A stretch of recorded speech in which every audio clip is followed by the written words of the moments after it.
if you dig into the essence of a human being, if you go below the surface,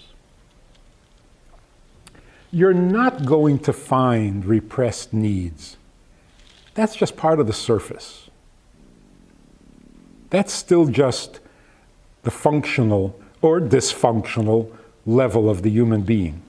If you get past that layer and reach the person, you will discover that the essence of a human being has no needs. You don't need anything.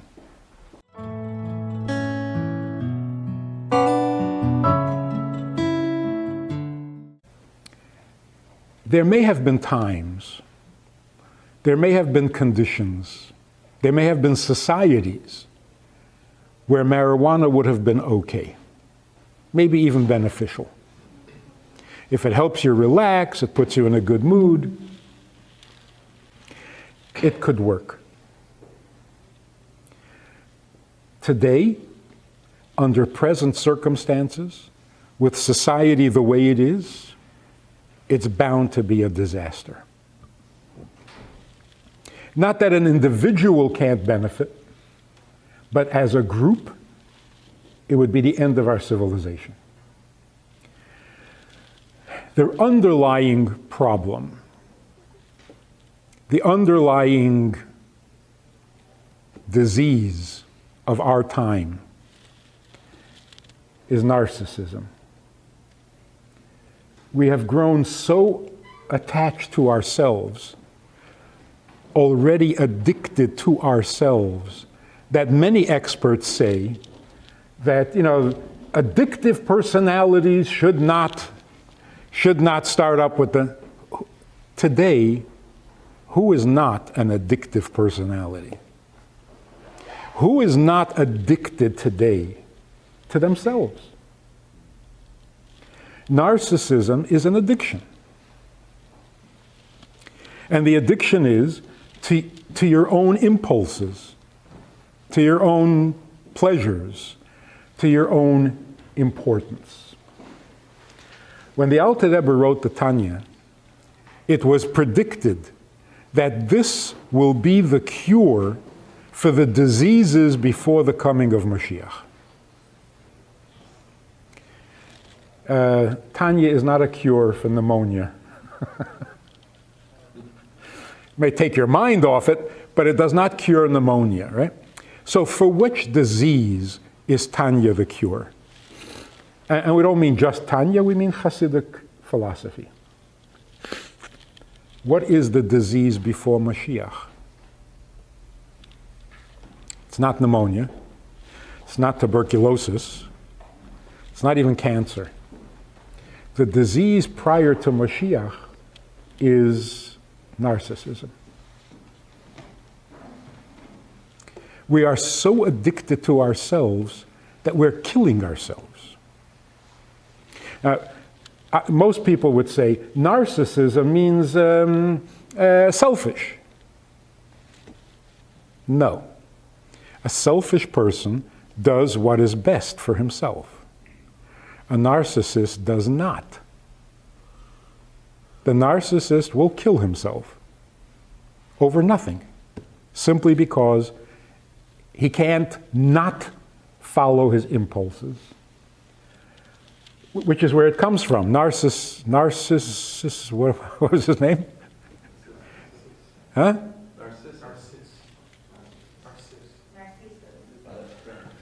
That guy, he looked in the water and he saw his reflection for the first time and he fell in love with himself. And he couldn't tear himself away. So he stared at himself until he starved to death. That's not selfish. A selfish guy gets up and has something to eat. This is something different. This is definitely an addiction. Addiction means an impulse to do something even if it's killing you. Now, to come to a generation of narcissists and say, why don't you have some marijuana? This is deadly combination. the exact worst thing you can give a narcissist. You don't want to make people comfortable in their narcissism. At least create a little discomfort. So what does Hasidus say? This is revolutionary and probably the future of psychology. The healthy individual. What's a healthy individual? Who's healthy? Don't give me name and address. What constitutes a healthy person? Nobody knows. Nobody knows. And that's part of the danger in the medical world today. They're treating patients and they don't have a definition for healthy. We know more or less what's unhealthy, but that's not enough. Because if you're a doctor, you want to bring the person back to health, and you don't have a definition for that. So how do you know if you're doing it? Like this guy who said, a guy comes to the doctor, he's got fever, he's got aches and pains, and he's got a rash. The doctor treats him, and there's no aches and no pains, no fever, and no rash. Well, either this guy has been cured or he died. Because it's the same result. So when the doctor takes away, excuse me, when the doctor takes away those symptoms, has he made him healthier or has he moved him closer to death? Now his body can't even produce a fever.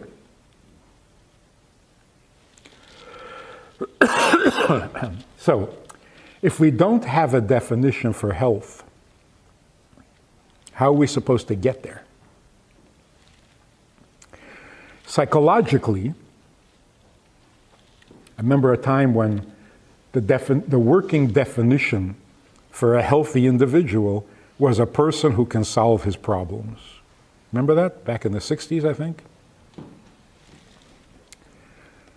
If you're not capable of solving your problems, then you are an invalid, and the government may step in and take over your life. Put you in an institution, whatever they want to do, because you're not functional. Of course, they gave that up pretty quickly because the doctors couldn't solve their problem, so that couldn't possibly be a good definition. And of course, we're not. We're not problem solvers. We live with our problems. We don't solve them.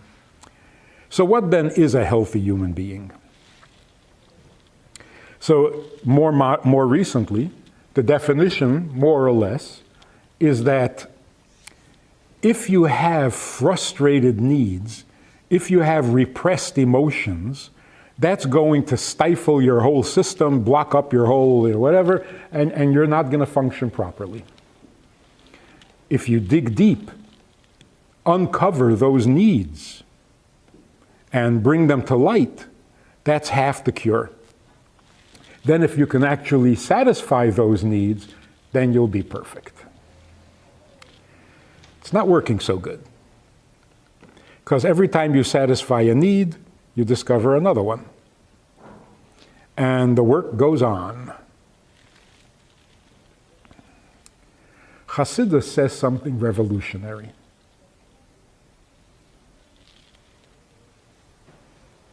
$200 ago. If you dig into the essence of a human being, if you go below the surface, you're not going to find repressed needs. That's just part of the surface. That's still just the functional or dysfunctional level of the human being. If you get past that layer and reach the person, you will discover that the essence of a human being has no needs. You don't need anything.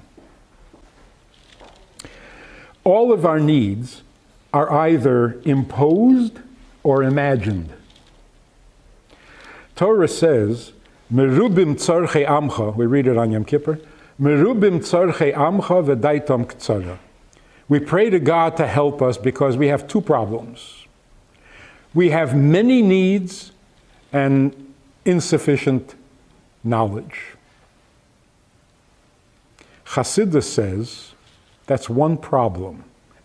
We have many needs because we have insufficient knowledge. If we understood ourselves better, we wouldn't have all those needs. So, in very practical terms, what is the definition of a human being? This is beautiful and profound at the same time. Chassidus says, in this world there is the mineral world, the vegetable world, the animal world, and the human. What is a mineral?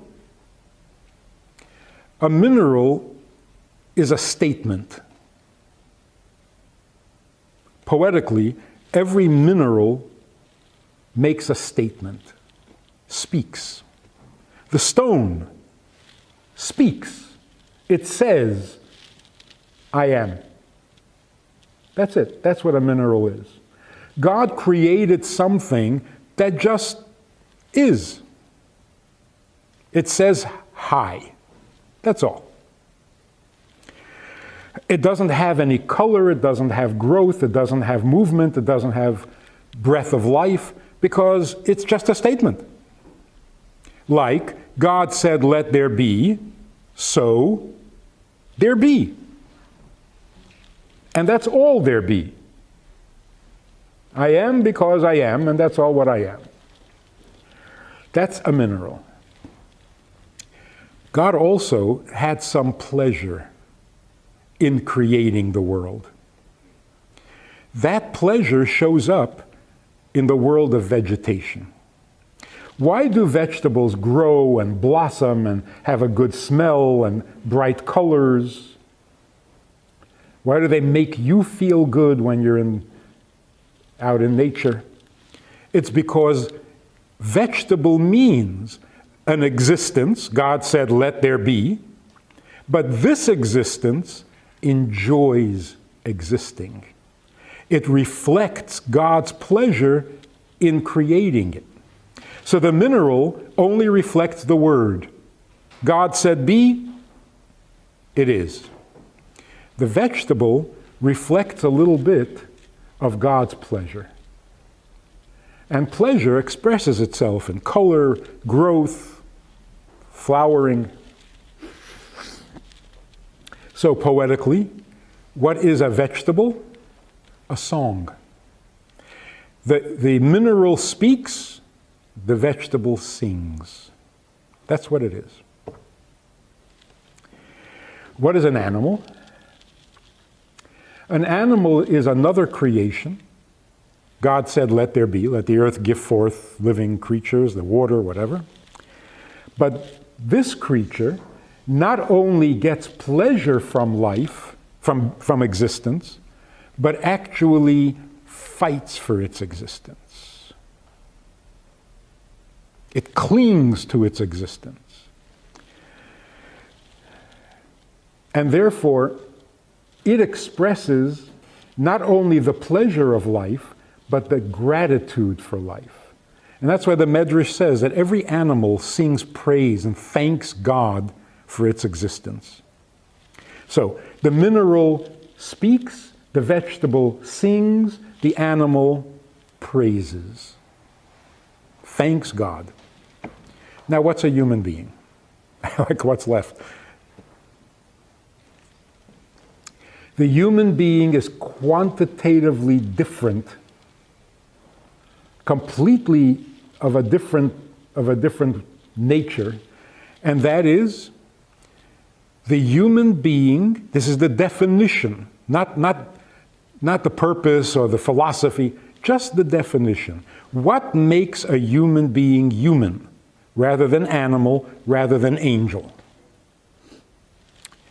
The human being, by definition, is not content being human.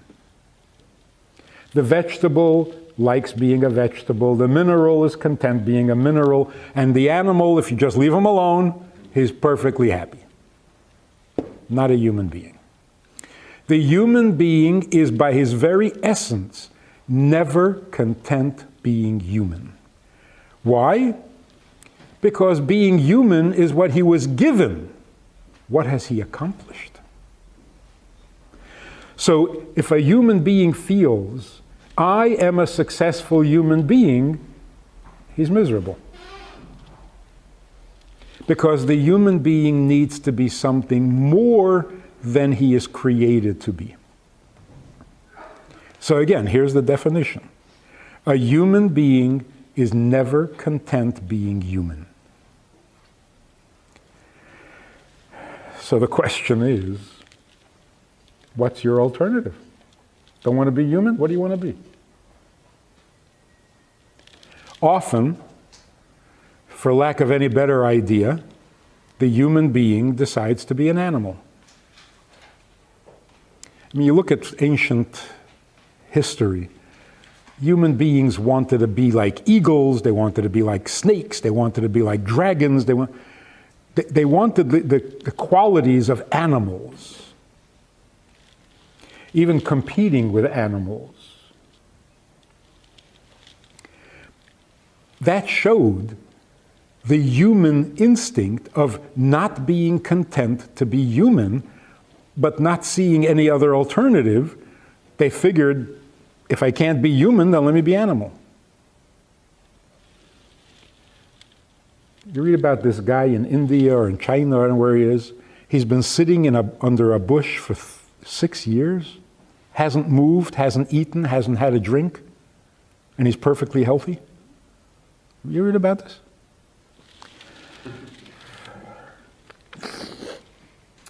He's a celebrity. I think what he has managed to do is to become a vegetable. He literally grows like a vegetable. A little rain, a little sunshine, he's fine. Connected to the earth. Is that possible? Whatever. So a human being can become a vegetable if he really tries hard. He can become an animal rather easily. What the Torah says is, you're not content being human because you're supposed to be godly, a partner with God in creation.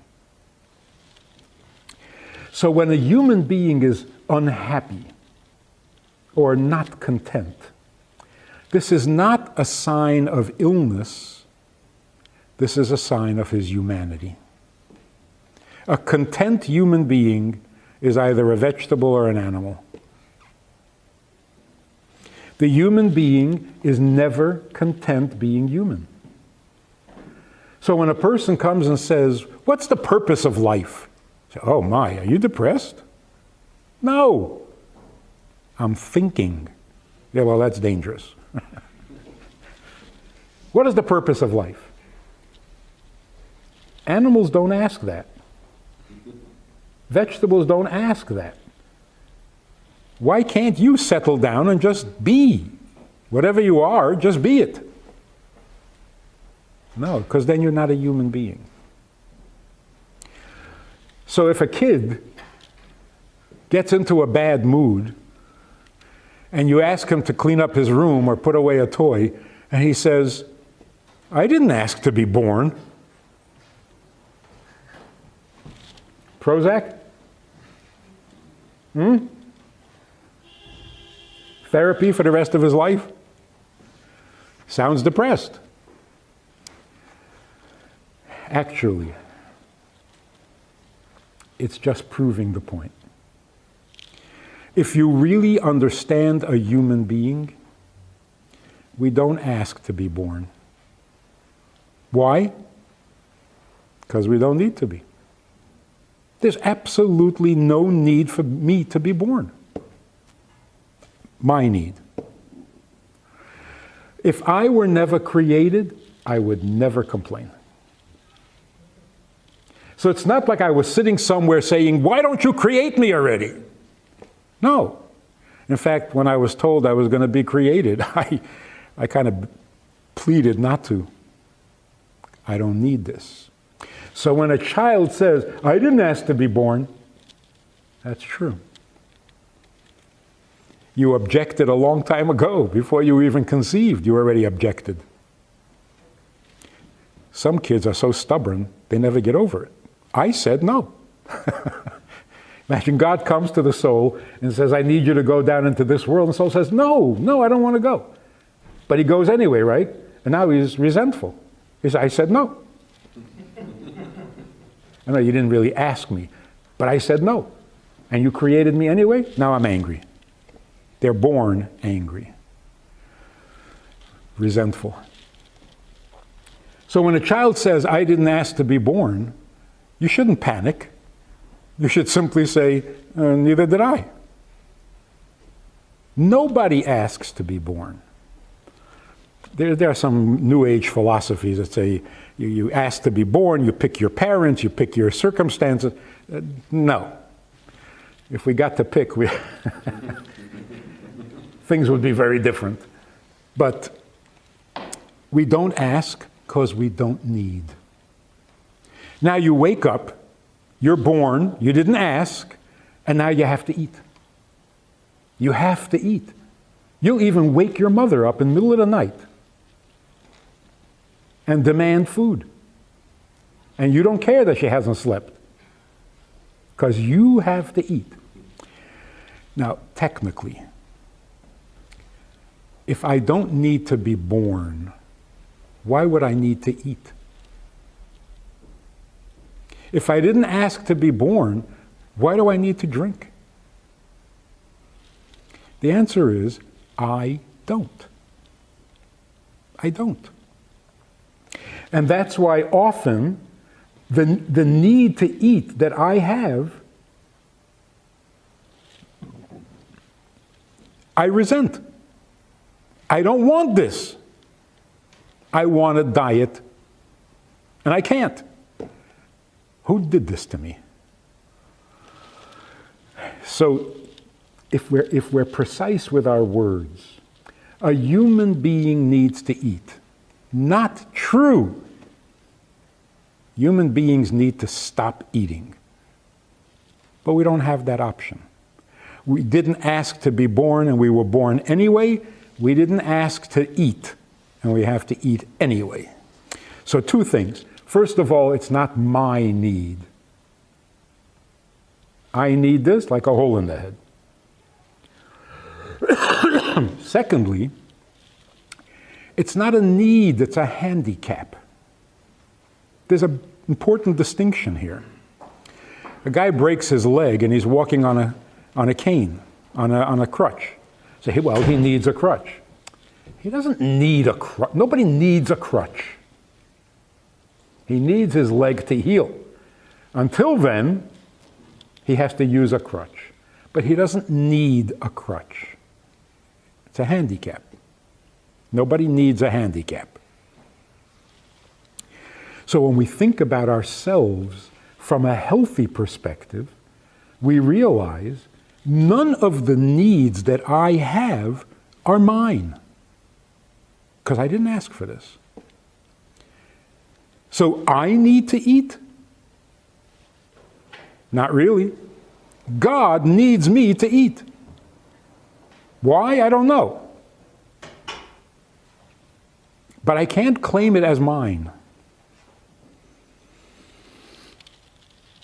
This gives us a fascinating insight into what it means to do everything for the sake of heaven. L'shem shamayim.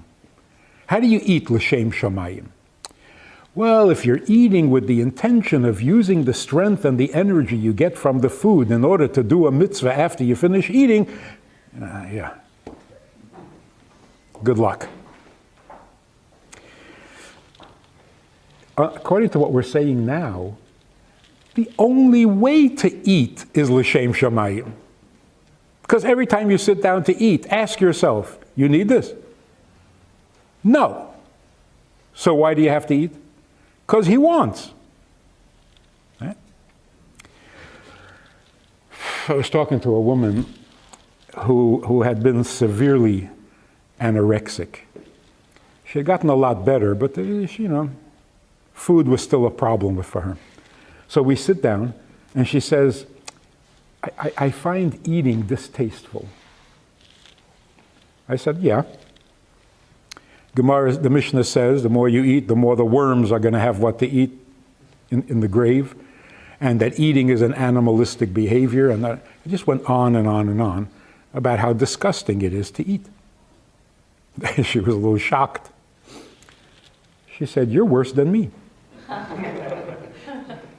So I don't know why God did this to us. It's so humiliating that I have to do what animals do. It's such a handicap, it's so embarrassing, it's so degrading. But what can you do? God created you this way, so swallow your pride and eat something. Her problem went away. Partly because I didn't disagree with her. But that's the truth.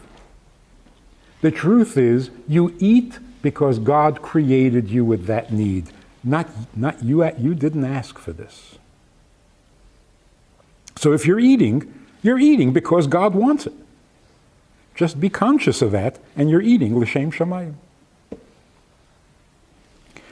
The future of human health is the discovery of that part within us that has no needs. Now, in a secular world where there's no belief in God and purpose and soul and whatever, that's a scary thought. I have no needs, then what am I doing here? Then I'm suicidal, then I'm nihilistic, fatalistic, it's all over. But if you do believe in God, it's perfect. When you reach that part in yourself where you realize, I have no needs, what is your immediate reaction and response to that? I don't need to be here, so who needs me? Answer is, my Creator. So when God comes to Avraham and says, I got a mission for you, Avraham says, Hineni. You know what Hineni means? Unemployed. Hineni, I'm available. Why am I available? Because I don't need anything. So I'm really glad to hear that you need something from me, because that explains why I'm here. So it all comes together in a beautiful harmony. I'm not competing with God, like I have my needs, he has his needs. Why does he mix into my business? If he has needs, let him take care of it. Leave me alone. I got my own problems. This is not the picture at all. Even children today are sensing, what do you want from me? I didn't ask for this. That is good. We're getting somewhere. It's not a depressing thought. It's a wisdom that has taken 5,770 years to realize. We don't have needs. Relax. So now we'll understand. The Gemara makes this statement that really sounds morbid.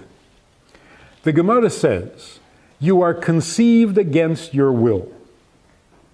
Good news? You are born against your will. You live against your will, and you die against your will. In other words, you're screwed. Nothing is going to go your way. What a depressing description of life. Misunderstood it. It is so liberating. You don't need to be conceived. You don't need to be born. You don't need to live. You don't need to die. So you have no needs. Then what are you here for? To be something more than you were created. That's a human being. So the human being who doesn't ask, why am I here, is a happy animal, a content animal, a naked ape. A human being has only one request. Tell me what I'm here for. That's human. And when we can't find an answer to that, we get severely upset.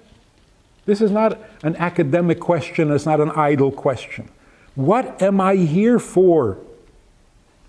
Oh, nothing, just enjoy.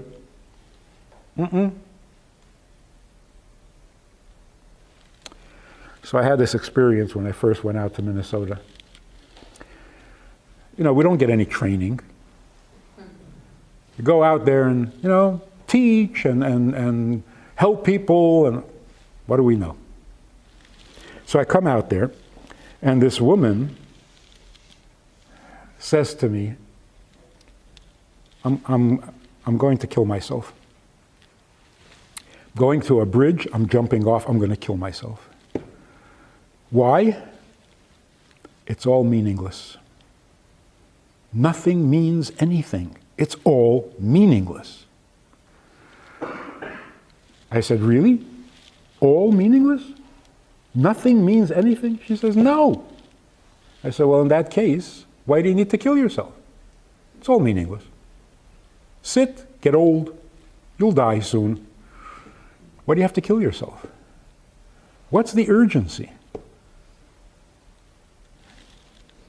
It's a good thing I didn't have a license, because I would have lost it right there. But if you think about it, what makes people suicidal?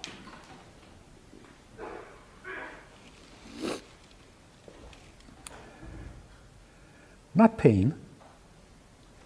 People who commit suicide out of pain is reasonable. What makes people suicidal is the thought that it's meaningless.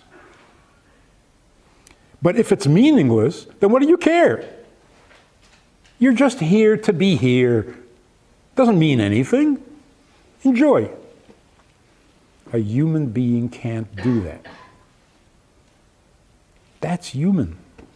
If I can't find a purpose, a meaning, a sense to my presence, then I can't keep my presence. Because I can't be an animal, I can't be a vegetable, and I can't be a mineral. So what does it have to do with marijuana? The need to relax, the need to get out of my own head, the need to escape from reality, the need to enhance reality. Where is all this coming from? Even if it wasn't desperate, where is it coming from? Why do we need this? Because we haven't found a purpose. And without purpose, our existence is uncomfortable. So we try to ease that discomfort. The problem is, you ease it, you make it worse. Because you're basically telling yourself, there's no purpose. Relax. It goes against the grain. Maybe this again is the difference between alcohol and drugs. Alcohol means I'm taking myself too seriously. I gotta relax. So you drink and you lose your inhibition, meaning you stop being so self-conscious, which could be good, because self-conscious is a trap. If you can get rid of your self-conscious, you're better. The drugs don't do that. The drugs give you an escape, and that doesn't help at all. So, what is the drug that we need today to cure the disease of today? The disease is me. The cure is serve God. Hineni. Even pneumonia. People would recover from pneumonia if it weren't for the me. Like animals get sick and they heal because they're not worried about me. They don't go fetching to their family. Oh, I feel lousy. There's no personal. Without that personal angst, we would heal much better. We wouldn't get sick in the first place. So a person who's suffering from pneumonia is also suffering from, why me? I don't want this. Look what it's doing to me. That me element is our weakest point. We could handle all sorts of stuff. I mean, our parents went through World War II. How did they survive?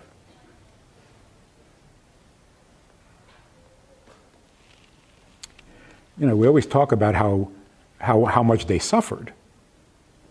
And of course they did. But we forget to think about how miraculous and how awesome that they survived. How did they survive? Years in a concentration camp. How do you survive?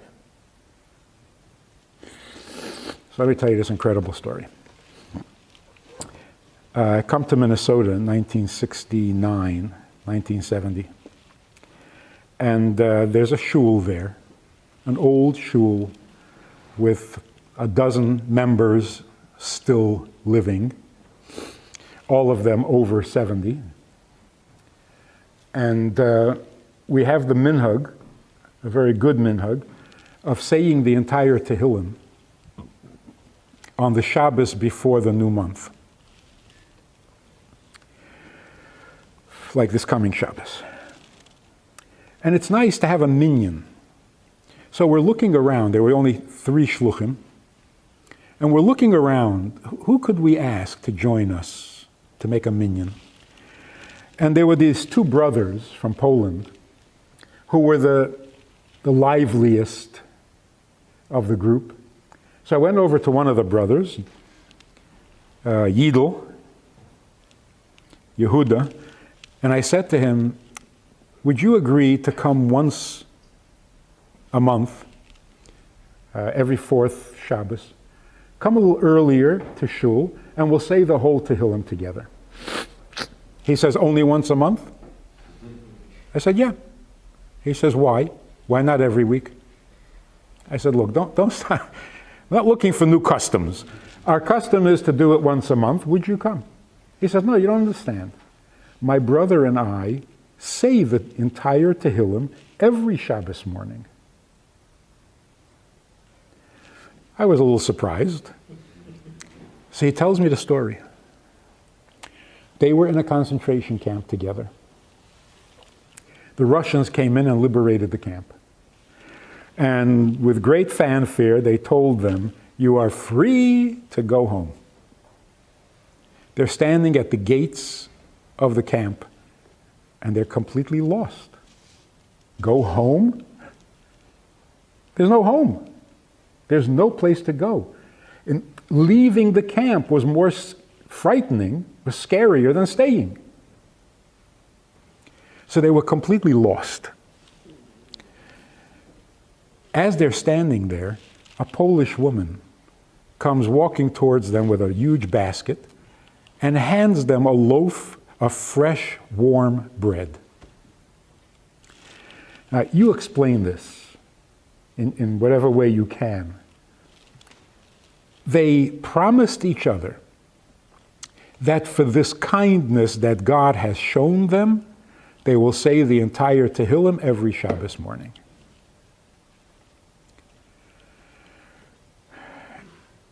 Is that superhuman? 3 years in the concentration camp, and they can't get over God's kindness over the loaf of bread. Now, I would understand if they couldn't get over the kindness of this Polish woman. But to think, no, God just gave us this bread, and we have to thank Him for it.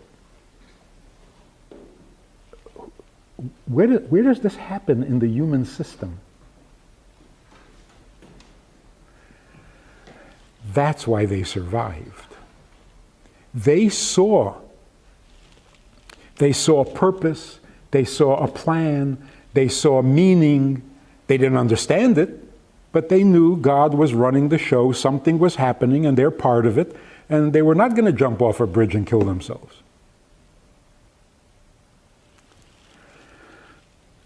That's a healthy human being. The healthy human being is a person who can stop saying, why me? But I can't take this, but I'm in pain, but look at me, look. The person who is shocked by the personal suffering. Why me? Look what's happening to me. I've lost all this weight. Everything hurts.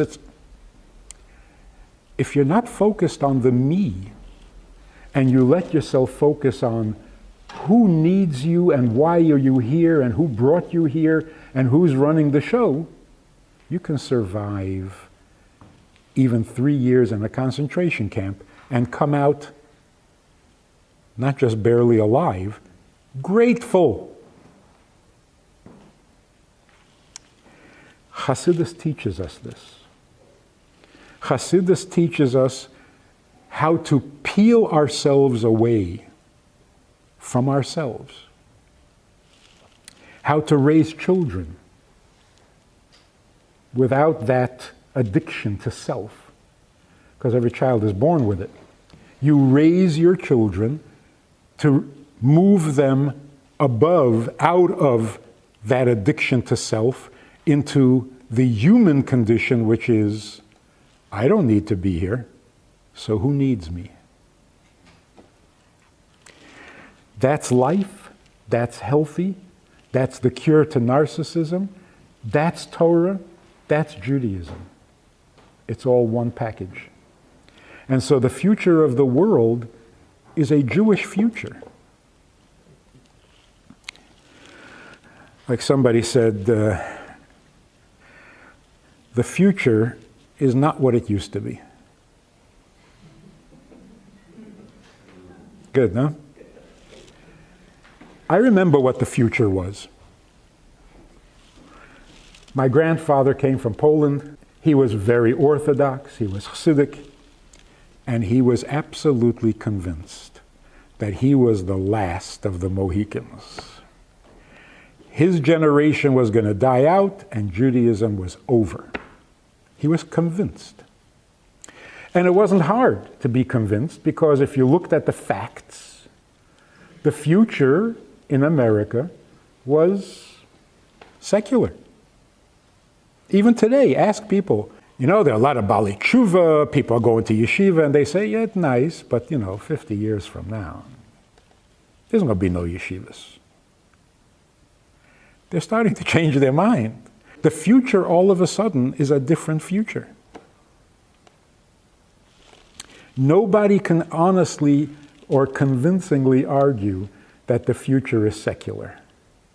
For a long time, philosophically, people believe that you can find your purpose, or actually create your own purpose.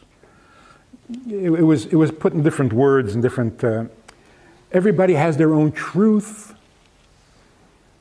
What's true for you is true for you. What's true for me, that Bubbemeise doesn't work. You can't come along at the age of 25 and say, I think I found a purpose. Either there is a purpose or there's none. You can't make one up. Purpose, when you say what is the purpose, you mean what purpose were we created for? You can't make one up. If you were not created for a purpose, then there's no purpose. So imagine a person says, my purpose in life is to become a doctor. That's not your purpose, that's just your intention. It may be a noble cause, but don't call it your purpose unless you were created to be a doctor. And maybe you were, but how do you know that? Who are you going to ask? Who are you going to call? So purpose means I came into the world for a purpose. I just need to find out what it is. But if you didn't come in with a purpose, then there is no purpose. And then we're all depressed. So yes, there is an individual purpose. But in the larger picture, we're all here to serve God. Do we all serve God the same way? Obviously not. Men put on tefillin. Women don't. Jews keep Shabbos. Non-Jews don't. We're all serving God. So this is the new future. The new future is, don't be shocked if the next door neighbor turns religious on you, or your own family. I think already the next generation is more observant than the parents. How that can be, I don't know. It's miraculous. Tradition doesn't go from the young to the old, but that's what's happening. So it's not a tradition, it's truth. Truth springs from the ground if it has to. So, do we want marijuana? It is exactly the wrong direction. You want to wallow in narcissism? You want to feed people what will allow them to wallow in their narcissism? Is going to be a disaster. A generation without direction, without a philosophy, without a commitment, you're going to give them marijuana? That's cruel. So will it help some individuals who do have a purpose and who do have a... Maybe. It's like saying, I don't have any purpose. I don't see any purpose in getting up in the morning. So should I get drunk? What? What are you asking? There's a whole generation of people who are completely lost and don't understand why they exist. They have money, they have a house, they just don't know why they exist. Should they take drugs? Are you kidding? What are you thinking? So whether it's permissible according to halacha, whether it is physically healthy or unhealthy, it is a bad idea and should not even be entertained. It simply shows how desperately we need to find our direction, how desperately we need to know our purpose. Because we're so desperate, we're even going to take marijuana. Can't let that happen. So, the solution is we have to learn a little more Tanya, have to read the Rebbe's Sikha to find out how we bring Mashiach, because we do have a task, we are needed, we are God's partners in creation, and we got to get busy. Enough is enough. It's time for the world to get fixed. And if we're busy fixing the world, you don't want marijuana. You don't even need to say l'chaim anymore. You just need to be l'chaim. That's healthy. Partner with Rabbi Friedman. Visit itsgoodtoknow.org/support.